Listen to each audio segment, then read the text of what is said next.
মায়েরা বসে আছেন, মেয়ে হয়ে জন্মালেই সকলে মা হয় না। মেয়ে হয়ে জন্মালেই মা হয়? ছেলে মেয়ে জন্ম দিতে হয়। আবার ছেলে মেয়ে জন্ম দিয়ে দিলে ঝপ করে মা হওয়া যাবে না। ছেলে মেয়েকে মা ডাক শেখাতে হবে। ছেলে মেয়ে তোমায় মা বলে ডাকবে, তবে তুমি তো মা।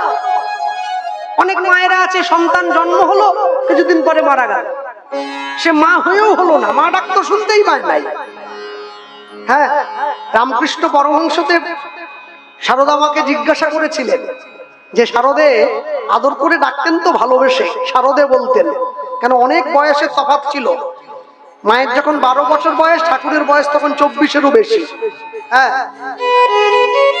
তো আদর করে জিজ্ঞাসা করছেন, শারদে হ্যাঁ কিছু বলবে? হ্যাঁ বলছিলাম কি, তুমি জীবিত মা ডাক শুনতে চাও না মৃত মা ডাক শুনতে চাও? রামকৃষ্ণদেব প্রশ্ন করছে। এখন যত হলেও নিজের স্বামীর প্রশ্ন তো মা একটু ঘাবড়ে গিয়েছেন আর কি, একটু টালমাটাল হয়ে যাচ্ছে। কি বলছো এসব? না না, এটা তোমাকে জিজ্ঞাসা করছি, উত্তরটা দিতে পারো? কি উত্তর দেবো? ওই যে তুমি জীবিত মা ডাক শুনবে না মৃত মা ডাক শুনবে? সারদা মা বলছে আমি ঠিক বুঝতে পারছি না, ভেঙে বলো তো। রামকৃষ্ণদেব বলছেন, যদি তুমি নিজে একটা সন্তানকে গর্ভে ধরে 10 মাস 10 দিন গর্ভে রেখে তাকে জন্ম দাও, তুমি কিন্তু মৃত মা। কেন? আমার সন্তান জন্ম হবে, আমি মৃত মা কেন হব? আহা, ওই জন্য বলি না। তুমি একটা সন্তানের জন্ম দিতে দাও, তোমার সন্তান তোমায় মা বলে ডাকবে, জগতের আর কেউ তোমাকে মা বলে ডাকবে না। তখন তোমার নামের পরে বসবে সারদা মা। আর তুমি যদি জগতের সকল সন্তানের মা হও, তখন তুমি জীবিত মা। তখন কিন্তু তোমার নামের পরে মা শব্দটা বসবে না, আগের দিকে বসবে। তখন তুমি হবে মা সারদা। মা তো বুঝে নিয়েছেন ঠাকুর কি বলতে চাইছেন। মা বলছেন আমি জীবিত মা ডাক শুনতে চাই, জগতে সকলে আমাকে মা বলবে। এই জন্য মায়ের বিখ্যাত উক্তি আছে, আমি সতেরও মা, আমি অসতেরও মা, আমি সবার মা। মনে রাখবে, এই যে মায়েরা বসে আছে সকলে চেষ্টা করলে বাড়ির ছেলে মেয়েদেরকে ডাক্তার ইঞ্জিনিয়ার তৈরি করতে পারবেন, উকিল ব্যারিস্টার তৈরি করতে পারবেন, কিন্তু চেষ্টা করলে বাড়ির ছেলে মেয়েকে ভক্ত তৈরি করতে পারবেন না। পারবেন? পারবেন না।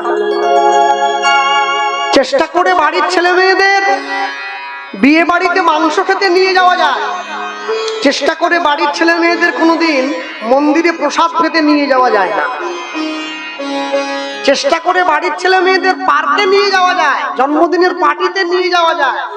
চেষ্টা করে বাড়ির ছেলে মেয়েদের কোনোদিন কীর্তন শুনতে নিয়ে যাওয়া যায় না। চেষ্টা করলে বাড়ির ছেলে মেয়েদেরকে একটু একটু বন্ধু বান্ধবের সঙ্গে বসে একটু ড্রিঙ্ক করানো যায়। আমি ইংরেজিতেই বললাম।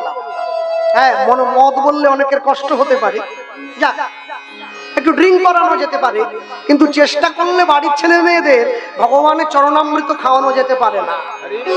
এর জন্যে পূর্বজন্মের কর্মফল অনেক ভালো হতে হয়। হ্যাঁ, অনেক সৎ কর্মের অধিকারী হতে হয়, অনেক সুকর্মের অধিকারী হতে হয়। একটা জিনিস সকলে মাথায় রাখবেন, রবীন্দ্রনাথকে যে মা জন্ম দিয়েছিলেন তিনি আপনাদের মতোই মা। বিদ্যাসাগরের জন্ম যে মা দিয়েছিলেন তিনি আমাদের মায়ের মতোই মা। রামচন্দ্রের জন্ম যে মা দিয়েছিলেন তিনি আমাদের মতোই মা। বিনয় বাদল দীনেশের জন্ম যে মা দিয়েছিলেন তিনি আমাদের মায়ের মতোই মা। কিন্তু আমাদের মা আর সেই মা দুটো কি এক হয়ে গেল? অনেক তফাৎ আছে, অনেক তফাৎ। হ্যাঁ, যে ছেলে মেয়েরা, যে বাড়ির সন্তানগণ পরিবারের পরিচয়ে পরিচিতি পায় তাকে মধ্যম পুরুষ বলা হয়। যে বাড়ির ছেলে মেয়েরা নিজের বাবা মায়ের পরিচিতিতে পরিচিতি পায় তাকে উত্তম পুরুষ বলা হয়। যে বাড়ির ছেলে মেয়েরা নিজের স্ত্রীর পরিচয়ে পরিচিতি পায় তাকে কাপুরুষ বলা হয়। আর যে বাড়ির সন্তানগণ দেশের দশের ভালো করতে গিয়ে পরিচিতি পায় তাকে মহাপুরুষ বলা হয়। হরি বল হরি বল। সবাইকে সব জায়গায় দাঁড় করিয়ে দিলে হয় না, প্রত্যেকের জন্য আলাদা বিচার আছে, প্রত্যেকের জন্য আলাদা আলাদা নিয়ম আছে, প্রত্যেকের জীবনের আলাদা আলাদা হিসাব মেনে তারপরে জীবনকে পরিচালনা করে। হ্যাঁ, মহাপ্রভু এসে দাঁড়িয়েছেন, যিনি গৌর তিনি জগন্নাথ। কিন্তু আশ্চর্য কি, সেই গৌরী পুরীতে গিয়ে নিজে জগন্নাথ দেবকে দর্শন করছে, কৃষ্ণ হয়ে কৃষ্ণকে দেখছেন। কেন? নিজেকে নিজে দেখে কি লাভ আছে? কেন আপনারা দেখেন না? আয়নার সামনে দাঁড়িয়ে কাকে দেখেন? আয়নার সামনে দাঁড়িয়ে অপর দিকে কাকে দেখেন? পাড়ার লোক। নিজেকেই তো দেখেন আপনি কত সুন্দর, মেকআপটা করে কি আইলাইনার লাগিয়ে ব্লাশ করে কত ভালো লাগছে, নিজেকে দেখেন না? হ্যাঁ, আমি যখন তিলক করি না, গ্রামে গঞ্জের দিকে কীর্তনে গেলে আমাকে পাড়ার লোকেরা বলে ওই দেখো কীর্তনিয়া তিলক করছে। আর যখন কলকাতার দিকে কীর্তনে আসি, আমি যখন তিলক করি আমাকে বলে দেখো মেকআপ করছে। মানুষ ভুলে গিয়েছে কোনটা তিলক আর কোনটা মেকআপ। তিলককেও মেকআপের জায়গায় নামিয়ে দিচ্ছে। তিলক কোনোদিন মেকআপ হয় না। হ্যাঁ, মেকআপ মেকআপ, তিলক তিলক। যাই হোক, তা আয়নায় দাঁড়িয়ে কাকে দেখেন? নিজেকেই তো দেখেন। তা আপনি যেমন আয়নায় দাঁড়িয়ে নিজেকে দেখেন, মহাপ্রভু জগন্নাথ মন্দিরের বাইরে থেকে পুরীতে গিয়ে আজকে নিজেকেই নিজেকে দেখছেন। হ্যাঁ, বৈষ্ণব মহাজন লিখেছেন, নীলাচলে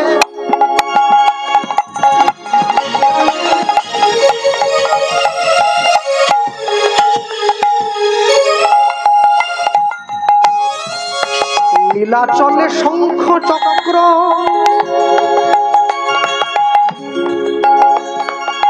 গদা পদ্মধর,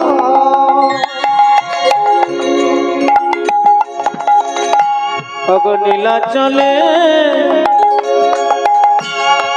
শঙ্খ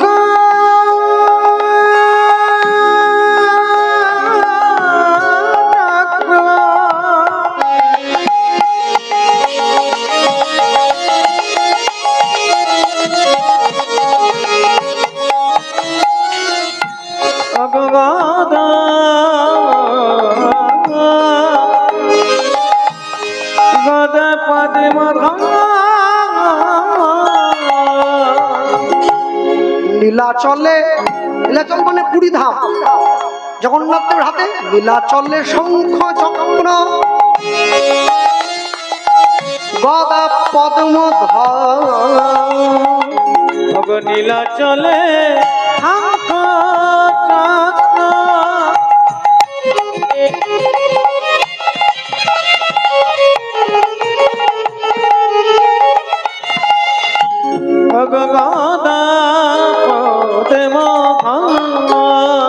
সেই গৌর, সেই জগন্নাথ।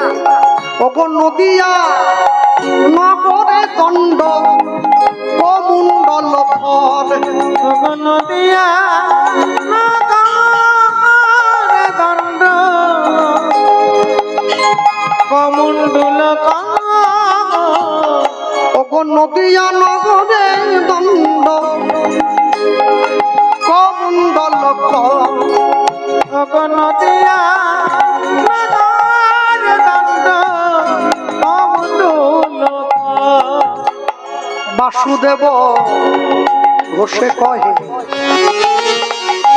করি জোড়ো হাত, ভগবাসুদেব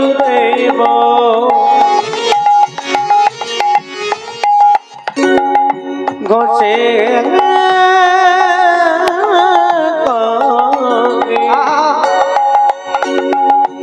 করি জড়ো বাসুদেব ঘোষে করি জোড়ো হাত, ভগবাসুদেব ঘোষে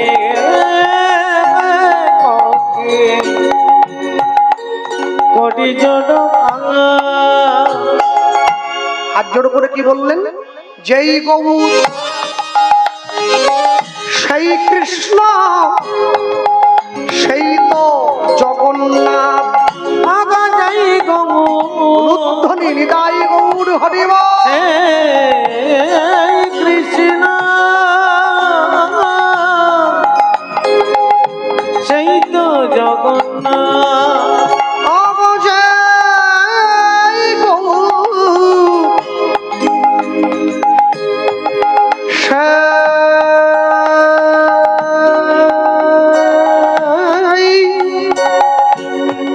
সেই কৃষ্ণ সেই তো জগন্নাথ অগজয় গমু হে কৃষ্ণ সেই তো জগন্নাথ না না না ভেদ নাই ভেদ নাই নানা বেদিনা বেদিনাই গো না না না ভেদ নাই ভেদ নাই গো নানা না বেদিনা বেদিনাই গো মোদের গৌর কৃষ্ণ আর জগন্নাথে নানা বেদিনা বেদিনাই গো বলি ভেদ করিলে বিভেদ হয়ে যাইবে বেদিনাই বেদিনাই গো দিনে মিলে তোমরা একই দেখো ও গো বেদিনাই বেদিনাই গো জয় গৌর সেই জগন্নাথ বেদিনাই বেদিনাই গো বলি করি আমি দুই যোগ হাত বেদিনাই বেদিনাই গো প্রেমানন্দে বাহুলি কহ বেদিনাই বেদিনাই গো প্রেমানন্দে বাহু বেদিনাই বেদিনাই গো ও গো বেদিনাই বেদিনাই গো জয় গৌর সেই কৃষ্ণ সেই তো জগন্নাথ জয় গৌর সেই কৃষ্ণ সেই তো জগন্নাথ বাসুদেব ঘোষে কহে করি জোর হাত করি জন জয় গৌর সেই কৃষ্ণ সেই কৃষ্ণ সেই তো জগন্নাথ সেই তো জগন্নাথ ছোট্ট করে আমরা গৌরচন্দ্রিকা শুনলাম লীলা মাধুর্যের মধ্যে প্রবেশ করতে গিয়ে বলবো যে জগন্নাথ দেবকে আপনারা দেখছেন পুরীর মন্দিরে বসে আছেন। হ্যাঁ, জগন্নাথ দেব সম্পর্কে অনেক কথা বলার আছে, যেহেতু তাকে উদ্দেশ্য করেই আজকের এই কীর্তনের আয়োজন। তবে আমি শুরুতে ছোট্ট একটুখানি বলে রাখি, জগন্নাথ দেবের যে তিনটে রথ আপনারা দেখেন বর্তমান, জগন্নাথ, বলরাম, সুভদ্রার রথ, আগে কিন্তু তিনটে রথ ছিল না, আগে 6টা রথ হতো। হ্যাঁ, জগন্নাথ দেবের রথ হতো 6টি রথ, এখন 3টে হয়েছে।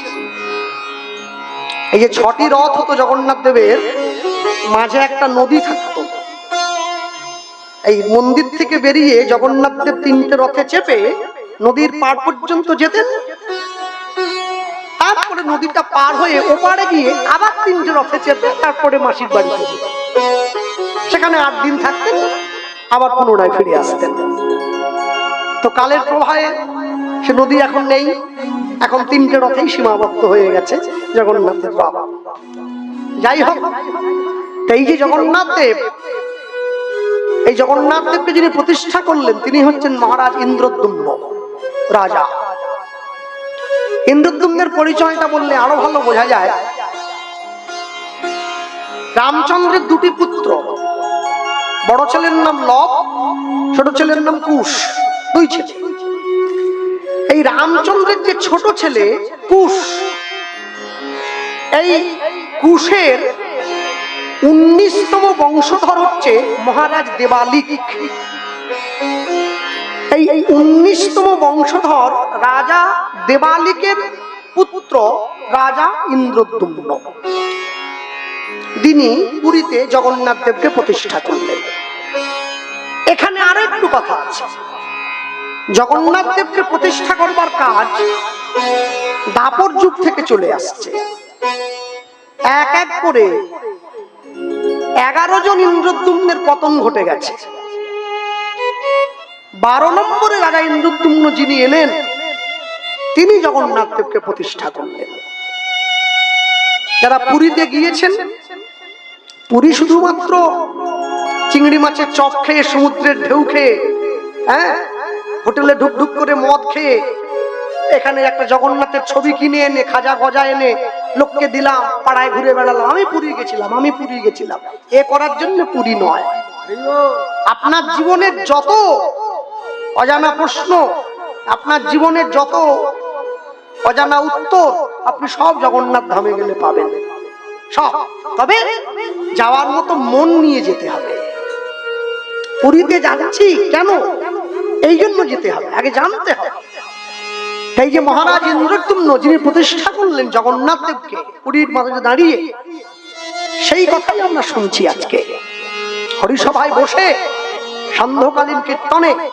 আজকে জগন্নাথ বাড়ি লেন সোনারপুরে মাটিতে দাঁড়িয়ে আমরা শুনছি জগন্নাথ দেবের ইতিকথার মধ্যে দিয়ে দাঁড়িয়ে রাজা ইন্দ্রদ্যুম্নের প্রতিষ্ঠিত নীলাচলে সেবিত মহারাজ জগন্নাথের জীবনী কথা। আমি বলতে গিয়ে এইটুকুই বলবো,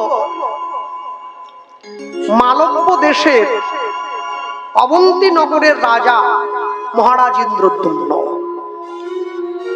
ইন্দ্রদ্যুম্নের স্ত্রীকে রানী গুন্ডিচা, পুরীতে হয় না গুন্ডিচা মন্দির মার্জন হয়, এই গুন্ডিচা হচ্ছেন ইন্দ্রদ্যুম্নের স্ত্রী।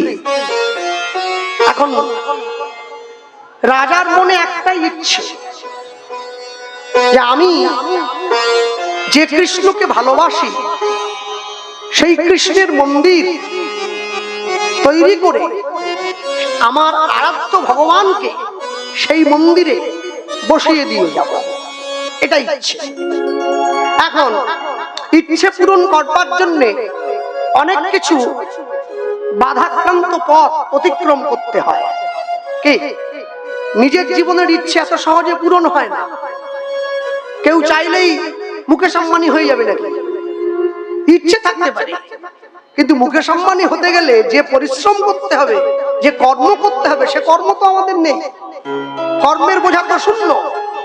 সকাল 10টায় ঘুম থেকে উঠে কোটিপতি হব, এ চিন্তা করলে হবে না। হ্যাঁ, এখন তো সরকারি অফিসে, বিডিও অফিসে, অঞ্চলে, পঞ্চায়েতে, মিউনিসিপ্যালিটিতে কোনো কাজ করতে যেতেই পারছি না, প্রচন্ড ভিড়। সরকারের লোককে যখনই বললাম স্যার আমার এই কাগজটা সই করে দিন, বলে হবে না, এখন অন্নপূর্ণা ভান্ডার চলছে, ওইসব নিয়ে কিছু বলবেন কি? ওইসব কিছু বলার নেই, তাহলে আসুন, এখন 6 মাস পরে আসবেন। এখন মায়েরা 3000 টাকা নেওয়ার জন্য ছুটে বেড়াচ্ছে, কারো কারো আবার 1 মাস ঢুকে বন্ধ হয়ে গেছে, সে তো আরো বেশি যন্ত্রণা। হ্যাঁ, মানে টাকা লটারিতে লাগতে লাগতেও লাগলো না, এরকম ব্যাপারটা হয়ে গেছে। তারা এখন ছুটে বেড়াচ্ছে, এইসব বহু জ্বালা। মানুষের জীবনে ইচ্ছে অনেক থাকবে, কিন্তু পূরণ করবার মালিক তিনি। যতটুকু চাইবেন সেইটুকু পূরণ হবে, তার বেশি হবে না। মনে রাখবেন সব সময়, এই যে নাকটা দেওয়া হয়েছে কপালের নিচে, নাকটা তো আঁচুতে দিলেও হতো। লোকে বলে তো আমার নাকে কাজ নয়, আমার নিঃশ্বাসে কাজ, তো এখানে নাও, দুটো ফুটো থাকতো, নিঃশ্বাসে তো আসতো। কপালের নিচে নাক দিয়েছে কেন জানেন? এটা ঈশ্বরের সৃষ্টি। কপালের নিচে নাক দেওয়া হয় যাতে কপালটা পুড়ে গেলে নাকে আগে গন্ধটা লেগে যায় যে কপাল পুড়ছে, এইখানে দেওয়া আছে। এখানে কারো কপাল পড়েনি, মেদিনীপুরের লোকের পুড়েছে, এখানে পুড়বে কিসের জন্য? সব কোটিপতি লোক। যাই হোক, এখন এই রাজা ইন্দ্রদ্যুম্নের স্ত্রী রানী গুন্ডিচা সব সময় দেখে তার নিজের স্বামী চিন্তাগ্রস্ত, আস্তে আস্তে অসুস্থ হয়ে পড়ছে। স্বামীর কাছে গিয়ে প্রশ্ন করে, তোমার জীবনে অভাব কি আছে? গাড়ি বাড়ি, টাকা পয়সা, সুখ বৈভব, তোমার তো অভাব নেই, তুমি চিন্তিত কেন? বলে ওই যে ইচ্ছে, আমি আমার কৃষ্ণকে ভালোবাসি, আমি যাকে ভালোবাসি একটা মন্দির তৈরি করে তাকে বসাবো, কিন্তু উপযুক্ত জায়গাটাই পাচ্ছি না, উপযুক্ত জায়গাটাই পাচ্ছি না। এই যে লিখছে ইন্দ্রদ্যুম্ন,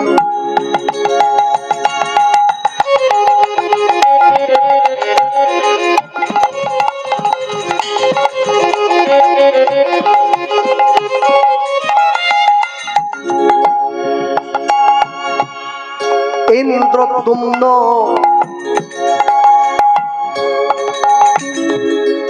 নামে রাজা রাজা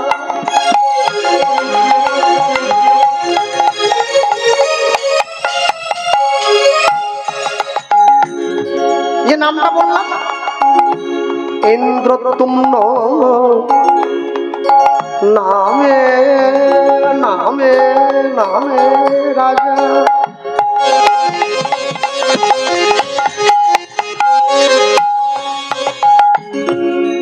অবন্তী নগরে নগরে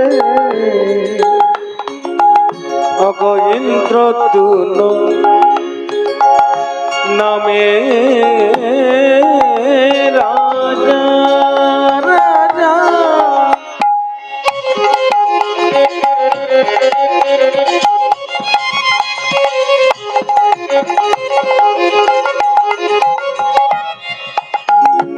অগয়বন্তী নগরে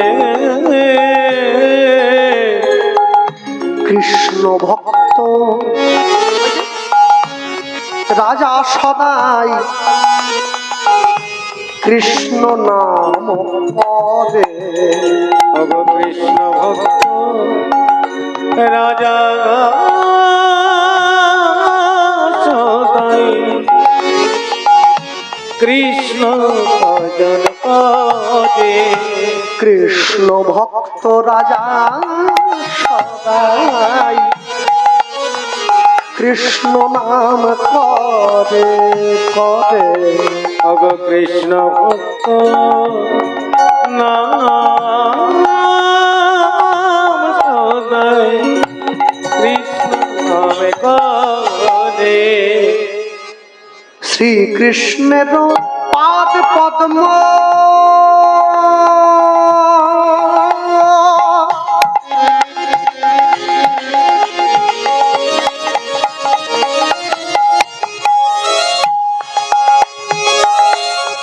রাজা করিয়া অন্তরে ধারণ ওগো হৃদয় মাঝারে রাখি করেন ভজন অবগিদয় মাঝারে রাখি করেন ভজন। কাকে স্বপ্ন বলা হয়? যেটা মানুষ ঘুমিয়ে ঘুমিয়ে দেখে, তাই তো? না, এপিজে আব্দুল কালাম বললেন তুমি যেটা ঘুমিয়ে ঘুমিয়ে দেখো ওটা স্বপ্ন নয়। তাহলে স্বপ্ন কোনটা? বলে যেটা তোমাকে ঘুমোতে দেয় না তাকেই স্বপ্ন বলা হয়। ওগো হৃদয় মাঝারে রাখি করেন ভজন অবগিদয় মাঝারে রাখি করেন ভজন। রাজার নয়ন ধারা বিরাম নাই রাজার নয়ন ধারা বিরাম নাই রে রাজার নয়ন ধারা বিরাম নাই রে রাজার নয়ন ধারা বিরাম নাই রে অগহা কৃষ্ণ প্রাণ কৃষ্ণ বলে রাজার নয়ন ধারা বিরাম নাই রে ধারায় ধরা ভেসে যায় গো রাজার নয়ন ধারার বিরাম নাই রে গোবিন্দ কৃপা কর রাজার নয়ন ধারার বিরাম নাই রে আমি কৃষ্ণ তোমার হলাম বলে রাজার নয়ন ধারার বিরাম তুমি কৃষ্ণ আমার হলে বলে নয়ন ধারার বিরাম নাই রে আমায় ঠাই দিও গো অন্তিম কালে হইল ধারার বিরাম নাই কালে নাও অন্তিম নয়ন ধারার বিরাম নাই